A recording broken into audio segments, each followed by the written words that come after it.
Kami percaya firman-Mu itu hebat. Firman-Mu itu bisa memulihkan hati kami yang terluka. Firman-Mu itu bisa memberikan kepada kami kekuatan buat kami yang lemah. Firman-Mu itu bisa mampu memberikan kepada kami kecerdasan buat kami yang tidak berpengalaman. Firman-Mu itu bisa menyembuhkan kami yang sakit, memberikan kepada kami solusi buat kami membutuhkan jalan keluar.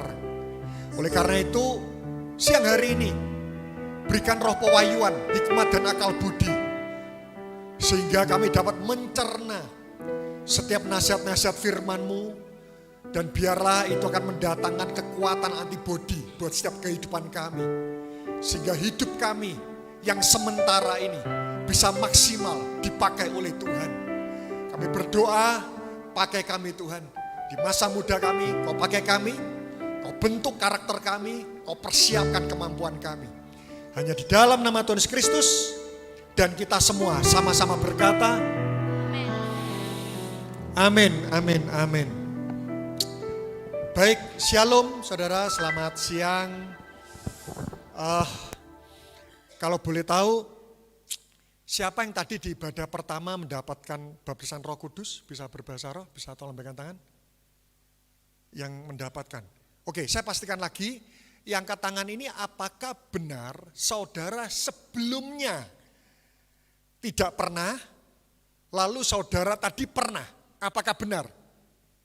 Sekali lagi saya mau tanya lagi ya, siapa yang saudara yang tadi di ibadah pertama, sesi pertama tadi, saudara barusan akhirnya dibaptis Roh Kudus dan berbahasa roh? Bisa tolong berikan tangan. Oke, barusan. Oke. Ya, lebih dari kemampuan berbahasa roh, saya menganjurkan dua hal. Ya. Yang pertama, saudara perlu tahu apa itu fungsi bahasa roh. Ya, ada 7 fungsi bahasa roh, tetapi salah satu fungsinya itu adalah bahasa doa. Jadi kalau suatu ketika saudara mengalami permasalahan berat sampai saudara tidak tahu, karena berjubel permasalahan dalam kehidupan sehingga saudara tidak tahu mana dulu yang harus didoakan. Bahasa roh itu adalah Roh Kudus menolong saudara dengan tepat sesuai dengan kebutuhan saudara. Ya, jadi pada waktu saudara punya beban berat, sudah engkau berbahasa roh, itu Roh Kudus membantu Anda berdoa. Itu pertama. Terus yang kedua, kalau saudara berbahasa roh, itu artinya saudara sudah pasti dibaptis Roh Kudus. Nah, waktu saudara dibaptis Roh Kudus, itu sebenarnya ada 9 karunia roh. Berbahasa roh itu baru cuma 1 dari 9 karunia bahasa roh. Padahal 9 karunia ini sebenarnya sudah ada semuanya dalam diri saudara setelah saudara dibaptis Roh Kudus. Tinggal bagaimana saudara mengaktifkannya. Dan salah satu cara mengaktifkannya itu adalah saudara semakin sering saudara melayani orang lain. Contoh, karunia hikmat. Ya. Ini saya belum masuk sesi, tapi saya betul terbeban buat saudara yang sudah mengalami baptisan Roh Kudus karena jangan sampai itu terbengkalai. Contoh karunia hikmat. Bagaimana karunia hikmat itu bekerja? Kalau engkau sering mengonselingi orang. Jadi tidak bisa, saudara diam-diam tiba-tiba karunia hikmat berjalan. Tidak bisa. Karunia Roh Kudus itu Tuhan berikan bukan untuk kita menjadi orang yang pamer, bukan. Tapi karunia itu akan semakin maksimal kalau engkau melayani orang lain. Semakin kau melayani orang lain, karunia roh itu akan semakin kuat. Semakin kita egois, 9 karunia Roh Kudus itu tidak akan pernah bermanifestasi dalam kehidupan kita. Ya, nanti kalau saudara mau tanya-tanya, saudara silakan. Ya, saudara silakan. Nanti sepanjang sore nanti saya masih ada di tempat ini. Di sesi kedua ini, karena ini cuacanya mendukung ya, sudah siang, redup, dingin. Ya, hati-hati, jangan sampai zat besi ada di kelopak mata saudara. Ya, biasanya sudah suasana. Sudah makan semua? Tidak apa-apa, katanya kalau dagingnya lemah, rohnya kuat saudara. Ya, jadi kelihatannya ini memang sudah diatur oleh Tuhan. Di sesi kedua ini tidak boleh makan dulu ya, biar kalau dagingnya lemah rohnya ini kuat. Nah, di sesi kedua ini saya akan lebih banyak membuka sesi tanya jawab. Ya, karena tadi di sesi pertama kita sudah belajar tentang kasih mula-mula. Dan seseorang yang sudah mengalami kasih mula-mula, Salah satu tandanya, orang yang mengalami kasih mula-mula, salah satu tandanya, dia pasti punya kerinduan untuk melayani. Itu pasti, saudara. Ya, seseorang yang sudah mengalami kasih mula-mula, itu pasti tidak disuruh. Ya. Dia menyadari, dia merasakan bahwa Tuhan itu baik. Karena Tuhan itu baik itu, tiba-tiba ada sebuah rasa di dalam batin, itu rasanya kita itu kepengen melayani Tuhan. Nah, karena itu kenapa di sesi kedua ini, saya akan membahas tentang mengembangkan potensi, tetapi saya berikan judul di sesi kedua ini adalah prinsip tanggung jawab. Sama-sama katakan prinsip tanggung jawab. Oke, sebelum saya masuk ke sesi ini, saya ingin bertanya dulu. Saudara pernah mendengar tentang kata tanggung jawab? Ya, bahkan setuju enggak? Manusia itu makin dewasa, makin berurusan dengan tanggung jawab. Ya, bahkan aroma kehidupan kita itu aroma tanggung jawab. Ya, saudara bangun tanggung jawab, sekolah tanggung jawab, saudara datang ke tempat ini ada tanggung jawab. Tetapi saya ingin bertanya dulu, saya minta saudara menjawab. Waktu saudara mendengar kata tanggung jawab, kira-kira hal apa yang terbersit pertama kali dalam pikiran saudara? Malas. Ayo, enggak apa-apa. Ini tanggung jawabmu. Kira-kira apa? Kata-kata yang terbersit itu apa? Kewajiban. Terus? Apa? Beban. Terus? Enggak apa-apa. Ayo. Waktu saudara mendengar kata tanggung jawab. Karena itu kenapa nanti saya akan bedah betul, saudara. Apa lagi? Apa tadi? Malas. Beban. Tadi apa lagi? Kenapa? Kewajiban. Terus apa lagi? Kepercayaan. Terus apa lagi? Harus selesaikan. Terus apa lagi? Ayo, satu lagi. Tugas, lihat ya. Dari 6 definisi ini, kira-kira mana yang menyiratkan nuansa positif? Cuma satu loh. Karena itu kenapa banyak orang itu cenderung menghindari tanggung jawab. Nah, saya mau tunjukkan. Saya bisa minta tolong 3 orang. Bisa minta tolong 3 orang ini maju ke depan. Maju ke depan sebentar. Di sini aja. 3 orang aja. Ya. Oke. Maju ke depan, oke. Berdiri berjajar. Di sini aja. Oke. 3 orang, ya. Nah. Sekali lagi berikan tepuk tangan dong. Ya. Oke, agak berjarak. Saya tunjukkan prinsip kemaksimalan hidup. Ya, ini prinsip kemaksimalan hidup. Cara pandang akan menentukan respon. Respon selalu menentukan kualitas hidup. Perhatikan ini. Kalau cara pandangnya salah, responnya salah. Kualitas hidupnya salah. Contoh, misal dia menyakiti saya atau rekan ini menyakiti saya. Saya punya cara pandang, musuh. Responnya salah atau benar? Salah. Ya, saya tidak mau berteman dengan dia. Kualitas hidupnya semakin meningkat atau semakin menurun? Menurun, lihat ya. Tapi kalau saya punya cara pandang yang benar, dia menyakiti saya. Tadi di sesi pertama saya mengatakan, dia menyakiti saya. Oh, dia adalah orang yang Tuhan pakai untuk menyempurnakan karakter saya. Kepengen punya buah roh kasih? Kepengen punya buah roh kasih? Tenang, di retreat ini nanti tiba-tiba ada yang menyakiti saudara. Loh, kita kepengen punya buah roh kasih ya, tapi tidak mau disakiti, mana mungkin? Loh, setuju atau enggak saudara? Karena itu kenapa sampai detik ini, orang nyakiti saya apapun, maksimal 5 menit saya pasti bisa mengampuni. Kenapa? Karena saya punya cara pandang seperti ini. Orang tersebut Tuhan pakai untuk menyempurnakan karakter saya. Dia adalah alatnya Tuhan menyempurnakan saya. Jadi semakin ada orang-orang saya tidak bersalah, dia menyakiti saya, maka karakter kasih saya akan semakin sempurna dong. Kalau saya punya cara pandang yang benar, oh dia dipakai Tuhan untuk menyempurnakan karakter saya. Kalau cara pandangnya benar, responnya benar atau tidak? Benar, orang boleh fitnah saya terserah. Kamu fitnah saya akan tetap tolong kamu. Apa itu kasih yang murni? Saya tolong kamu, kamu tidak tolong saya akan tetap tolong kamu. Betul enggak, saudara? Saya tolong kamu, kamu enggak tolong saya benci kamu. Enggak ada bedanya dengan orang berdosa. Orang Kristen itu bagaimana? Saya tolong kamu, kamu tolong saya. Kamu tidak tolong saya akan tetap tolong kamu. Kalau cara pandangnya benar, responnya benar. Kualitas hidupnya. Berarti lihat ya, ingin hidup kita berkualitas, cara pandangnya harus benar. Karena itu kenapa kebenaran firman itu penting. Karena firman itu selalu membuat kita bisa menemukan hal-hal positif di tengah kondisi yang serba negatif. Ya, tadi dikatakan, tanggung jawab itu cara pandangnya apa sih? Beban. Berat. Kalau cara pandangnya salah, responnya salah atau tidak? Kamu besok jadi ketua panitia, beban, kewajiban, berat, susah, benar tidak dipuji, salah dimaki, gitu ya. Nah, kalau cara pandangnya salah, responnya pasti nolak. Kalau responnya salah, kualitas hidupnya mengalami penurunan. Padahal saya beritahu, ternyata tanggung jawab itu adalah kado dari Tuhan buat kita. Berarti setelah saya punya prinsip ini, setiap kali saya terima tanggung jawab, saya katakan yes, itu bukan sesuatu yang menakutkan. Kalau cara pandangnya benar, responnya benar kan? Kalau responnya benar, kualitas hidupnya meningkat. Bayangkan ya, tadi kita sepakat, aroma kehidupan kita tadi apa? Setiap detik kita berurusan dengan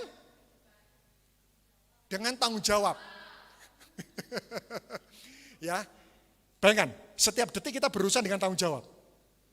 Kalau cara pandang kita salah, setiap detik respon kita salah. Dan setiap detik kualitas hidup kita mengalami penurunan. Tapi kalau cara pandang kita benar, respon kita benar, dan setiap detik dalam hal masalah tanggung jawab, kualitas hidup kita mengalami peningkatan. Oke, thank you. Silakan duduk, berikan tepuk tangan buat teman-teman kita.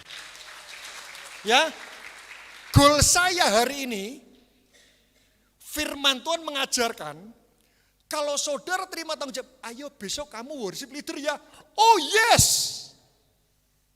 Jangan, besok kamu worship leader ya. Jangan pilih saya, pilih dia saja. Kenapa? Karena kita bangsa rendah hati. Gitu. Ya.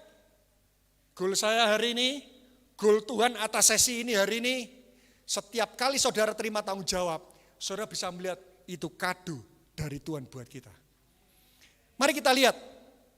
Matius 25. Wah, anak muda tidak mau mikul tanggung jawab. Kualitas hidupnya menurun. Nanti saya akan tunjukkan sampai cara pandang saudara berubah.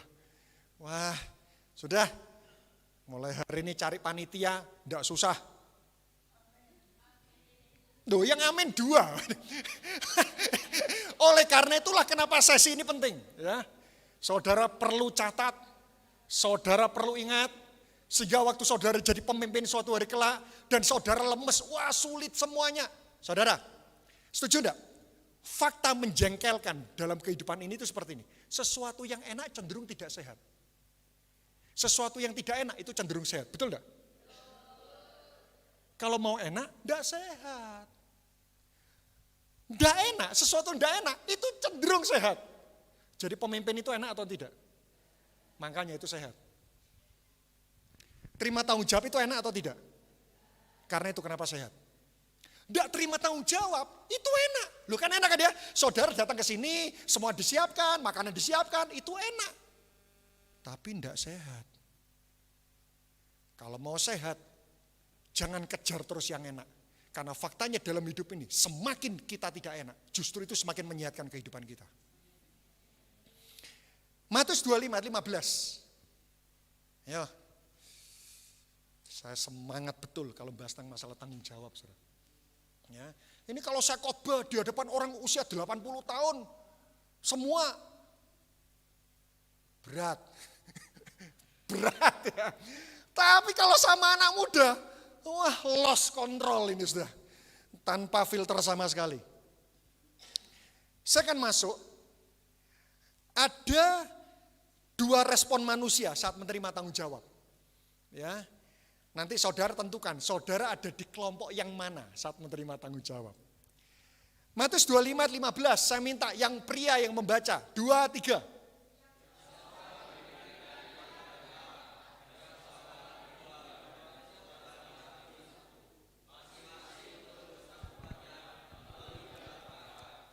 Ayat 16, tolong yang wanita, 16. 2, 3.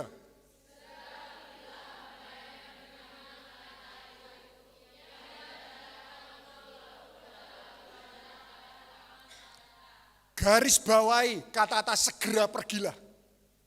Ya, terima tanggung jawab, tidak banyak komentar, tidak banyak, wah sulit tidak, segera pergilah. Wah, kamu besok panitia acara, siap, segera pergi. Respon pertama, orang yang menerima tanggung jawab, respon pertama, itu semangat dan antusias. Sama-sama katakan semangat, sama-sama katakan antusias. Wah, saudara saya beritahu ya, Tuhan itu paling seneng dengan orang-orang yang bersemangat dan antusias. Loh jangankan Tuhan, saudara lebih seneng orang yang bagaimana? Loyo, layu, kering, mati, atau orang semangat antusias. Ayo besok kerja kelompok, males. Kita itu suka berteman dengan orang bersemangat, betul?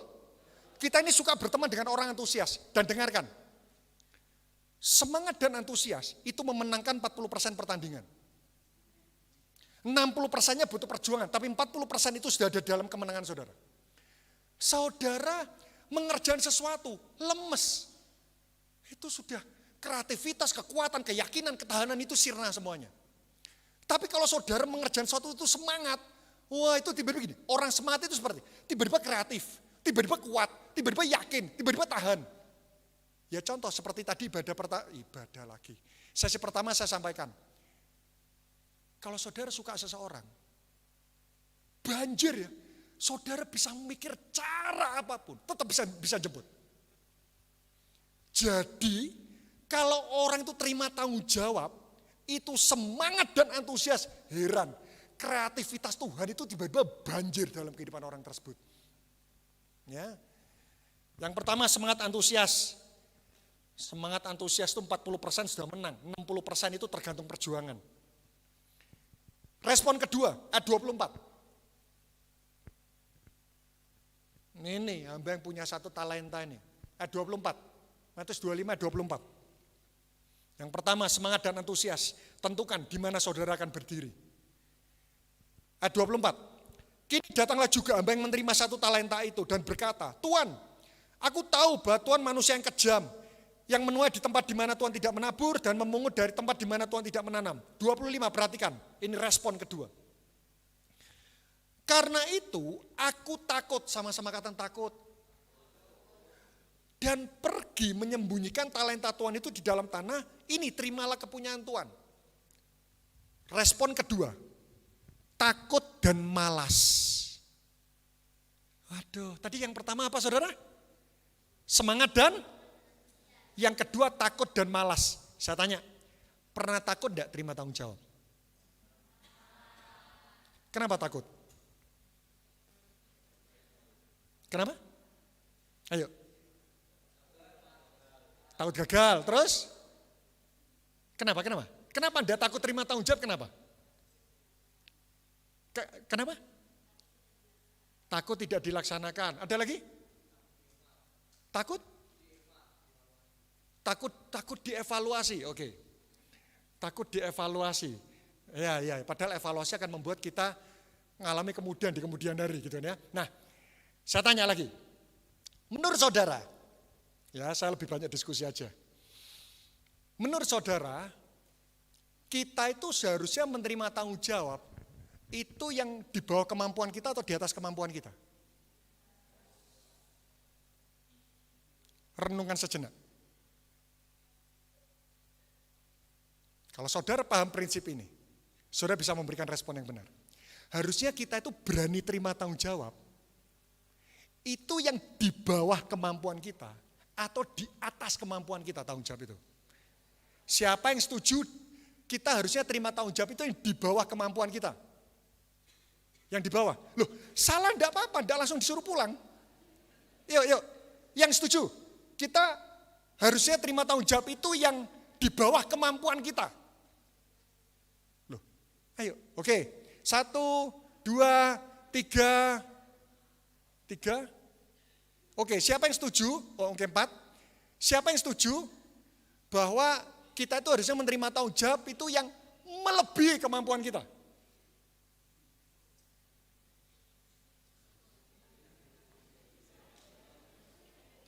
Kenapa? Kan tadi katanya takut gagal semua. Kenapa kok berani melebihi? Apa? Supaya lebih tertantang. Oke, ada lagi. Supaya punya kesempatan berkembang. Ada lagi? Sama. Lihat ya. Ternyata saudara bisa menjawab loh. Kalau kita hanya menerima tanggung jawab, itu yang dibawa kemampuan kita. Kita tidak pernah belajar yang namanya mengandalkan Tuhan. Harusnya kita itu terima tanggung jawab, itu yang melebihi kemampuan kita. Bahkan, setuju enggak? Hidup itu semakin masuk akal, kalau saudara terus mau menerima tanggung jawab yang melebihi kemampuanmu. Saya beri contoh. Kuliah, sekolah kelas, 1 apa? 2 apa? SMP. Setelah nanti lulus 2 SMP, mau tidak ngulang kelas 1 SMP? Loh, kalau kamu masuk lagi kelas 1 SMP, kamu tidak usah bekerja keras, kamu langsung juara. Kenapa mau naik kelas 3 SMP? Tapi lebih susah loh. Bisa gagal loh. Lebih berat loh. Lihat, yang saya tahu, tidak pernah ada orang lulus sekolah SD, kepengen ngulang SD lagi, meskipun itu jauh lebih mudah dan saudara bisa juara. Kenapa saudara mau masuk SMP? Padahal itu lebih berat. Faktanya, hidup itu makin masuk akal. Kalau saudara terus mau menerima tanggung jawab yang melebihi kemampuanmu. Amin. Mulai hari ini yuk, kalau terima tanggung jawab, di bawah kemampuan kita, oke. Di atas kemampuan kita, itu Anda masuk dalam jenjang masa pertumbuhan yang normal. Yang kedua, sekali lagi ya, semangat antusias. Yang kedua adalah takut dan malas. Kenapa takut? Kita mencoba menerima tanggung jawab dan gagal. Hidup kita tetap lebih baik daripada orang yang tidak berani terima tanggung jawab sama sekali. Hasil dari kegagalan membuat Anda makin cerdas. Saya akan masuk secara cepat. Saya akan tuntaskan dalam waktu maksimal 10 menit. Setelah itu, saudara boleh tanya jawab tentang dunia pelayanan. Saya akan masuk ke cara pandang firman tentang tanggung jawab. Wah, ini menarik. Ada sebuah paradigma yang ingin saya bukakan karena banyak orang yang salah. Apa cara pandang firman Tuhan tentang tanggung jawab? Matius 25:15. Matius 25:15. Oke. Ayat 15, saya bisa minta tolong 3 orang lagi maju. 3 orang nih, yang pria, bisa maju ke depan? Ya, gantian ya. Di sini aja. Oke, saya bisa minta saudara baca ayat 15 sampai ayat 17. 15 sampai 17, 2, 3. 2, 3.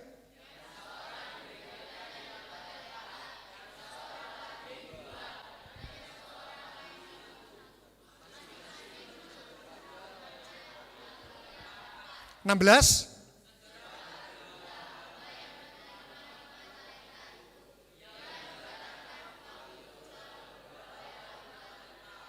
17 terakhir.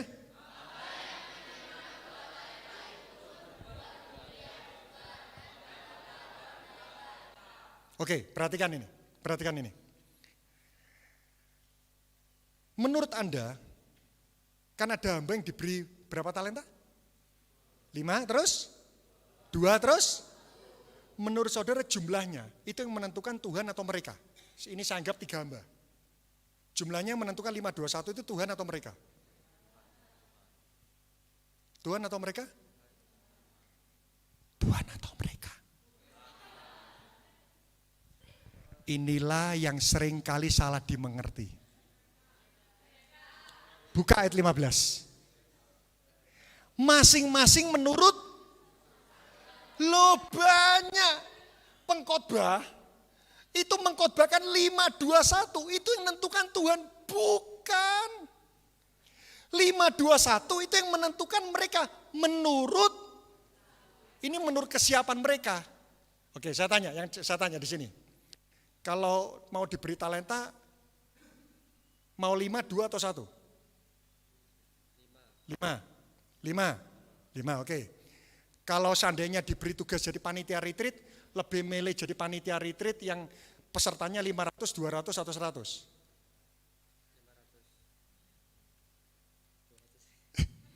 100. Kok sesuai Alkitab betul gitu. Sudah kalian 3 hamba dan 1 Tuhan gitu. Nah, lihat ya. Banyak orang berpikir, perhatikan ini. Banyak orang berpikir talenta itu bicara tentang langsung kemampuan yang diberikan.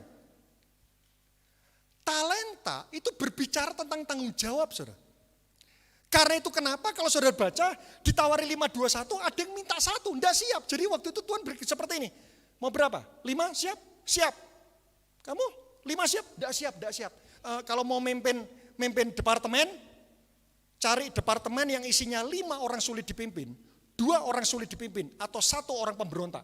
Lebih milih mana? 5 pemberontak, 2 pemberontak, 1 pemberontak. Lebih tertarik yang mana? Rata-rata, saudara kepengen memilih yang? Betul ya? Itu fakta. Karena itu kenapa dalam perumpamaan tentang hamba itu, ada yang milih cuma 1. Ingat, talenta itu sebenarnya bukan bicara tentang kemampuan dulu. Perhatikan. Tapi waktu pertama kali hamba yang pertama ini diberi 5 talenta, itu bicara 5 tanggung jawab. Lalu yang ini diberi 2 tanggung jawab, yang ini diberi 1 tanggung jawab, itu pertama kali tanggung jawab. Tapi pada waktu hamba yang pertama ini, waktu terima 5 tanggung jawab, dia berjuang. Setelah dia diberi 5, dia mendapatkan berapa? 5. Yang 2 bertambah jadi 2 ditambah? Saya tanya, kenapa selalu 100%? Kenapa kok tidak mau 5 ditambah 3? Kalau saudara punya 5, labanya 3, itu 60%, itu termasuk mengembangkan enggak? Iya kan? Kenapa kok selalu 100%? 5 plus 5, 2 plus 2. Karena prinsipnya seperti ini. Waktu diberi 5 pertama kali, 5 kemampuan pertama kali, saya berikan 5 kemampuan, dia cuma terima ini anugerah. Oke. Dia cuma terima ini anugerah. Setelah itu dia bertanggung jawab atas 5 ini. Akhirnya plus 5 berikutnya itu adalah kemampuannya dia. Berarti yang 2 akhirnya mampu. Pertamanya jadi di panitia retreat 200 orang. Saya tidak mampu, sudah berjuanglah. Akhirnya dia berjuang, dia berhasil. Akhirnya dia punya kemampuan memimpin retreat 200 orang. Prinsip apa yang bisa saudara ambil? Thank you. Yang pertama, tanggung jawabmu akan menjadi kemampuanmu. Tanggung jawab Anda itu akan menjadi kemampuan Anda. Ada banyak orang kepingin kemampuannya ditingkatkan tapi tidak mau terima tanggung jawab. Tidak bisa. Waktu engkau terima tanggung jawab, maka tanggung jawabmu adalah akan menjadi kemampuanmu. Bagaimana cara Tuhan meningkatkan kemampuan kita? Apakah seperti tiba-tiba durian runtuh? Bukan. Melalui tanggung jawab. Oleh sebab itu, jangan iri ya. Kalau misal ini ada 2 rekan yang ini, loh kok aku ini selalu dijadikan panitia-panitia sulit ya. Yang panitia-panitia ringan kenapa kok selalu dia ya? Jangan iri. Nanti kemampuanmu akan meningkat jauh lebih banyak daripada orang yang diberi tanggung jawab lebih ringan. Amin. Jadi mulai saat ini justru siapa yang mau jadi ketua panitia retreat tahun depan harusnya berlomba saya. Loh, ada banyak orang ingin kemampuan di-upgrade tapi tidak mau terima tanggung jawab. Tidak bisa. Dengarkan. Tanggung jawab adalah cara Tuhan paling efektif meningkatkan kemampuan kita. Karena dikerjakan secara rutin dan konsisten. Yang pertama, saudara bisa catat. Tanggung jawabmu akan jadi kemampuanmu. Ingat Daud, ya. Daud pertama kali menggembalakan domba. Tuh, cuma gembalakan 2 orang, mungkin saya tidak tahu, mungkin saudara ada yang di sini. Aduh, saya ini kok hanya disuruh mimpin 2-3 orang ya. Cuma 2-3 orang apa artinya? Daud bertanggung jawab 2-3 ekor, tanpa disadari, Tuhan latih dia melawan singa dan beruang, betul tidak? Dan setelah itu dia tiba-tiba bisa mengalahkan Goliat. Jangan remehkan hal-hal kecil yang kau pegang. Tuhan paling tidak tahan, tidak meningkatkan kemampuan orang-orang yang setia. Mungkin cuma 2-3 orang yang kau pegang, 2-3 orang yang kau pimpin. Tapi tanpa disadari, tiba-tiba engkau punya kemampuan mengalahkan Goliat. Yang pertama, tanggung jawabmu akan jadi kemampuanmu. Yang kedua, masih ya, tunggu dulu. Yang kedua, tidak perlu baca. Hamba yang punya 1 talenta ini, ya, ini contoh ya, jangan dibully setelah ini ya. Hamba yang punya 1 talenta ini tidak bertanggung jawab, betul? Oke, silakan duduk. Ya, silakan duduk. Lalu talenta dari hamba ini diberikan ke siapa? Pertama atau kedua? Yang kelima atau yang kedua? Waduh, ini sekolah minggu waktu itu udah datang nih kelihatannya. Ayo, hamba yang punya 1 talenta ini akhirnya diberikan ke yang mana? Yang punya 5 talenta atau yang punya 2 talenta? 5 dong, nanti baca sendiri ya. Tolong. Waduh, kita tidak cukup waktu untuk mengulang ini ya. Pertanyaan saya, mereka berdua sama-sama bertanggung jawab atau tidak? Kenapa yang satu kok diberikan yang ini? Kenapa kok tidak mau ini? Loh, betul. Kan tadi jumlah 5 dan 2 kan ditawarkan. Siapa yang mau jadi panitia retreat ini, ada pilihan 500 sama 200. Dia yang siap, saya 500, ini 200. Prinsip kedua, tanggung jawab Anda akan menentukan seberapa banyak anugerah yang akan Tuhan berikan. Kenapa diberikan ke yang ini tidak boleh iri. Karena yang pertama ini siap menerima tanggung jawab jauh lebih banyak. Sehingga anugerahnya memang sama-sama 100% loh mengembangkannya. Tapi mana yang lebih siap berani ngambil? Yang pertama. Karena itu kenapa diberikan kepada yang pertama. Dan ini masuk akal loh. Saya beri contoh. Kalau saudara punya uang 100 ribu, saudara lebih percaya nabung di bank yang mana? Bank yang pertama terlatih mengelola uang 10 juta. Uang saudara cuma 100 ribu. Bank pertama terlatih mengelola uang 10 juta. Bank yang kedua terlatih mengelola uang 1 juta. Saudara punya uang cuma 100 ribu. Saudara taruh yang ke yang mana? Pertama atau kedua? Loh, kan uang Anda masih ada di bawah kapasitasnya dia.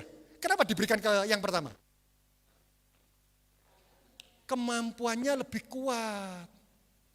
Sama, Tuhan itu melihat orang-orang yang selalu siap menerima tanggung jawab, dia akan menerima limpahan anugerah kemampuan dari orang-orang yang tidak bertanggung jawab. Karena itu sekali lagi yang kedua, saudara bisa catat. Yang pertama tadi tanggung jawabmu akan jadi kemampuanmu. Ya, mau mendekatkan kemampuan, makin berani terima tanggung jawab.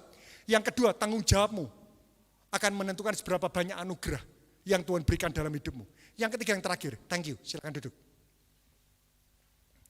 Yang ketiga yang terakhir, ya, saudara bisa catat, tanggung jawab itu akan menolong kita menemukan panggilan hidup kita. Ada banyak anak muda itu yang bergumul mencari bagaimana ya, tujuan hidupku itu apa? Tujuan hidupku itu apa? Ada banyak sesi tentang tujuan hidup, tujuan, visi, misi, strategi, goal, value. Saudara mau tahu tujuan hidup saudara apa? Orang kalau ini mic bisa dibuat ulek-ulek enggak? Bisa kan? Bisa. Tapi mic-nya rusak dan hasilnya enggak maksimal. Sama. Kalau kita itu berada tidak pada tujuan hidup kita rusak dan dampak kita tidak bisa maksimal. Tapi seringkali yang ditanyakan, Kuanton bagaimana cara menemukan tujuan hidup? Betul apa enggak? Saudara mau cara rumit atau cara simpel? Mau cara rumit atau cara sederhana? Karena itu kenapa kalau saya hidup, saya khotbahnya cuma 5 menit. Yang lain goal, visi, strategi, nilai. Wah, saya khotbah tentang tujuan hidup 5 menit cukup. Bagaimana Anton. Nah, bagaimana kok cara tahu tujuan hidup hanya dengan 5 menit? Saya beritahu ya, cara sederhana ya.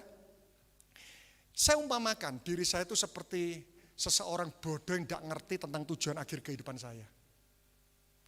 Saya lakukan cuma satu. Tuhan kasih saya tanggung jawab A. Saya melangkah, saya kerjakan semaksimal mungkin. Tuhan kasih lagi, engkau besok jadi ketua worship leader ya. Oke, saya kerjakan semaksimal mungkin. Tuhan kasih tanggung jawab lagi, besok kamu jadi ketua youth ya. Oke, saya kerjakan. Besok kamu jadi ketua panitia Natal ya. Oke, saya kerjakan.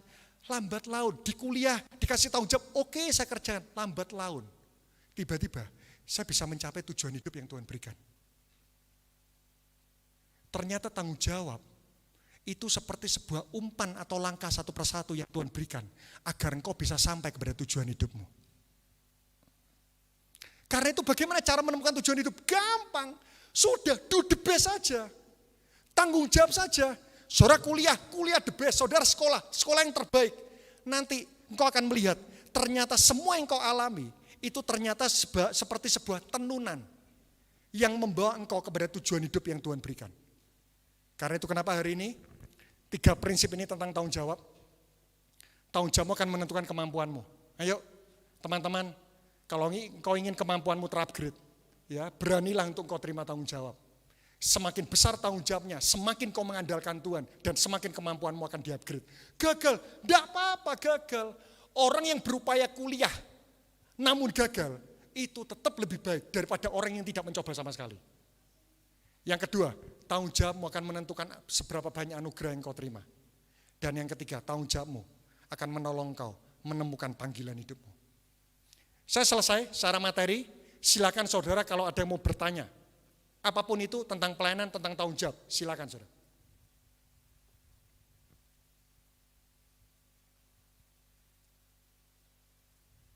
Tidak ada? Kalau tidak ada, saya yang akan bertanya ke saudara. Silakan, saudara boleh bertanya apapun. Ya. Saya sengaja sesi kedua ini, memang saya sengaja atmosfernya itu tanya jawab. Karena saya mendapatkan tema ini tentang kontribusi dalam dunia pelayanan. Ya. Kalau boleh tahu siapa di sini sudah melayani, yang sudah melayani di gereja? Oke. Wow, 70%. Oke, silakan. Ada yang sempat menghindari tanggung jawab? Ada kan? Atau tidak ada semua? Tidak ada semua, puji Tuhan saudara. Tidak apa-apa. Gagal tidak apa-apa. Tapi nanti kemampuanmu akan terupgrade. Silakan. Saya tunggu. Maksimal 2 menit, kalau tidak ada, saya akan tutup.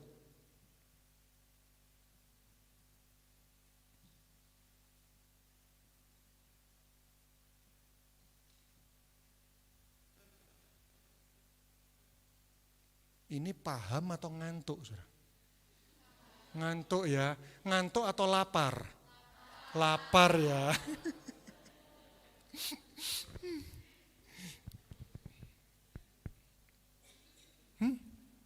Ada saudara? Oke, saya tunggu 1 menit lagi.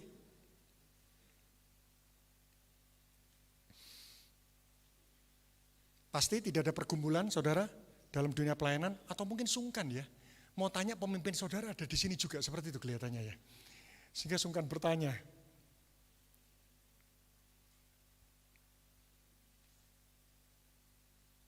Saya tunggu 1/2 menit lagi.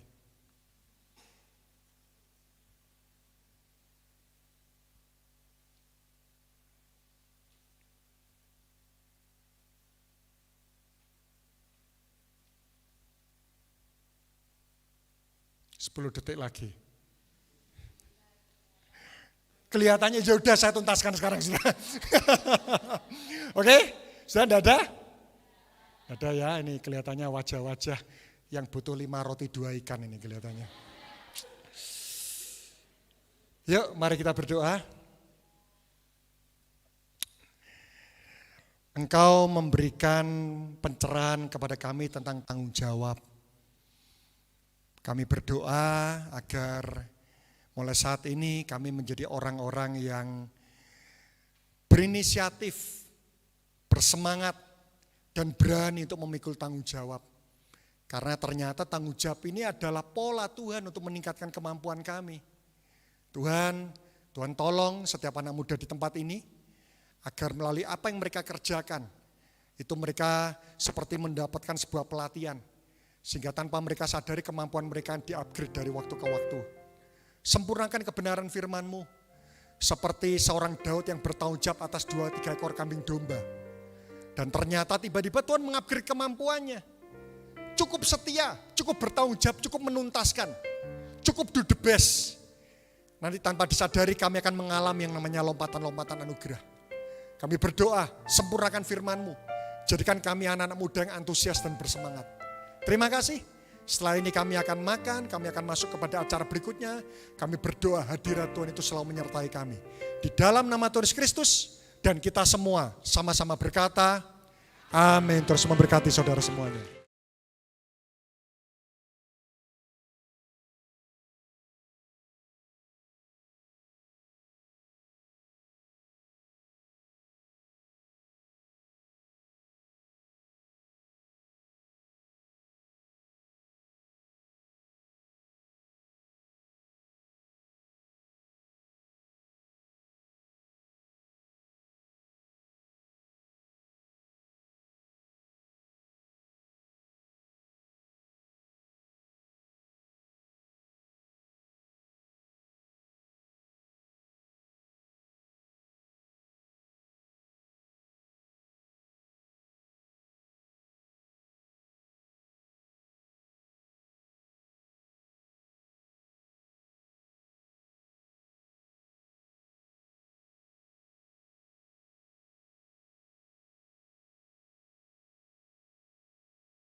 Kati. Haleluya.